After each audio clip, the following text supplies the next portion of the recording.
Bonjour frères et sœurs. Nous continuons avec notre étude dans le livre de Apocalypse. On avait commencé depuis un certain temps où nous avons vu les messages adressés aux sept églises de l'Asie mineure. Alors on continue. À titre de rappel, Apocalypse veut tout simplement dire révélation. Parce que dans la plupart des cas, vous voyez, même dans le monde du cinéma, s'inspire beaucoup du livre d'Apocalypse où on pense que c'est la fin de temps, c'est le catastrophe, et ainsi de suite. Et les gens sont effrayés. Mais pour nous qui sommes peuple de Dieu, nous qui croyons en Dieu, euh, Apocalypse, nous devons voir cela comme un livre qui nous révèle comment Dieu détruira définitivement le mal ainsi que l'instigateur du mal. Et cela doit nous fortifier, nous mettre, nous amener dans une attitude de confiance, de continuer à nous attacher à Dieu, sachant que Dieu est au contrôle, il est au-dessus de toutes choses. Et c'est pour cela, cela nous amène au chapitre 4 de Apocalypse, où on va voir quelques points pour essayer de comprendre. Je l'ai dit la fois passée, c'est un livre qui symbolise beaucoup de choses. Ça symbolise par rapport à la compréhension et l'Esprit de Dieu nous guidera petit à petit.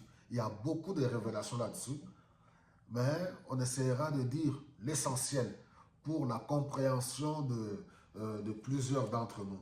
On prend le chapitre 4 à partir du verset 2. Aussitôt l'Esprit se saisit de moi, c'est-à-dire Jean qui parle dans l'île de Patmos, et là, dans le ciel, se trouvait un trône. Voilà, il voit la vision, il est emporté, il voit un ciel qui est dressé, un trône, pardon, qui est dressé dans le ciel. Alors, il dit, sur ce trône, quelqu'un siégeait. Il avait l'éclat resplendissant des pierres précieuses de jaspe et de sardoine.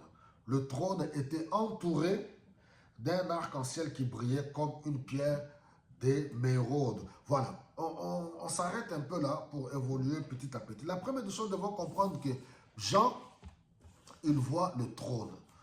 Que représente le trône? C'est la première des choses que nous devons voir. Le trône représente l'autorité suprême, le gouvernement, le jugement et la royauté.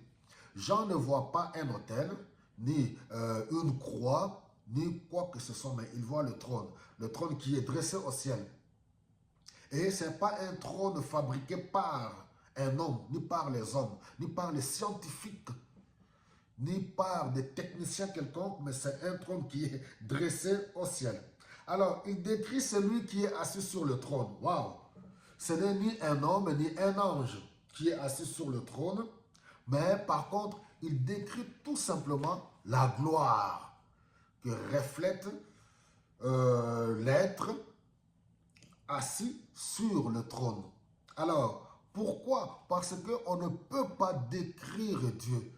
Dieu n'a pas de forme. On ne peut pas donner une forme quelconque à Dieu, mais il décrit seulement la gloire par des pierres précieuses. Dieu, il est invisible. On ne peut pas le voir et vivre. Alors, qu'est-ce qu'il perçoit? Il dit, il avait l'éclat resplendissant des pierres précieuses. Un, le jaspe. Alors ici, nous voyons que le jaspe est une pierre claire et éclatante, symbolisant la sainteté, la pureté et la lumière divine. Le sardoine, c'est une pierre rouge symbolisant la justice, le jugement, parfois le sacrifice. Donc, pour conclure, c'est que Dieu est saint, Dieu est juste, il est la lumière, il est lumière et jugement. Alors, il continue par après, il dit que le trône était entouré d'un arc ancien. Par là, nous devons comprendre que l'arc ancien nous rappelle euh, l'alliance que Dieu a traitée avec Noé après le déluge. C'est, il a paru un arc ancien où Dieu a fait une promesse Donc par là, nous voyons que le trône de Dieu, là où il y a le jugement, le trône de Dieu est environné aussi de la miséricorde. Un Dieu qui est miséricordieux, lent en colère et riche en bonté. Et en même temps, un Dieu qui est fidèle, qui se rappelle de ses promesses. Si quelqu'un revient de sa mauvaise voie, en tout cas, Dieu se rappellera de sa miséricorde, de sa promesse. Ainsi, il ne pourra pas exécuter ce qu'il avait prévu pour les personnes qui se sont détournées de lui. Alors, qui est assis sur le trône? Directement, nous comprenons que celui qui est assis sur le trône, c'est Dieu le Père, qui est la source de toute autorité. Et il est distinct de l'agneau que nous verrons dans Apocalypse au chapitre 5.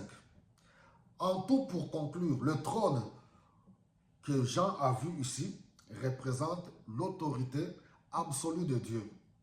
Celui qui est assis, c'est le Dieu invisible, glorieux et saint, créateur de toutes choses. Les pierres représentent effectivement la sainteté et la justice de Dieu.